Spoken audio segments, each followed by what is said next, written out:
jobs, and the jobs went down and then they bounced back, and he's taking credit for bounce back jobs. You can't do that. He also said he inherited 9% inflation. No, he inherited almost no inflation, and it stayed that way for 14 months, and then it blew up under his leadership because they spent money like a bunch of people that didn't know what they were doing, and they don't know what they were doing. It was the worst, probably the worst administration in history. There's never been. And as far as Afghanistan is concerned, I was getting out of Afghanistan, but we were getting out with dignity, with strength, with power. He got out. It was the most embarrassing day in the history of our country's life. President Trump, over the last 8 years, under both of your administrations, the national debt soared to record highs. And according to a new nonpartisan analysis, President Trump, your administration approved $8.4 trillion in new debt. Well, so far, President Biden, you've approved $4.3 trillion in new debt.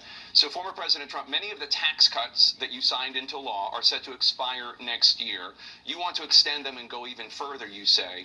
With the U.S. facing trillion-dollar deficits and record debt, why should top earners and corporations pay even less in taxes than they do now? Because the tax cuts spurred the greatest economy that we've ever seen just prior to COVID. And even after COVID, it was so strong that we were able to get through COVID much better than just about any other country. But we spurred, that tax spurred. Now, when we cut the taxes, as an example, the corporate tax was cut down to 21% from 39%, plus beyond that.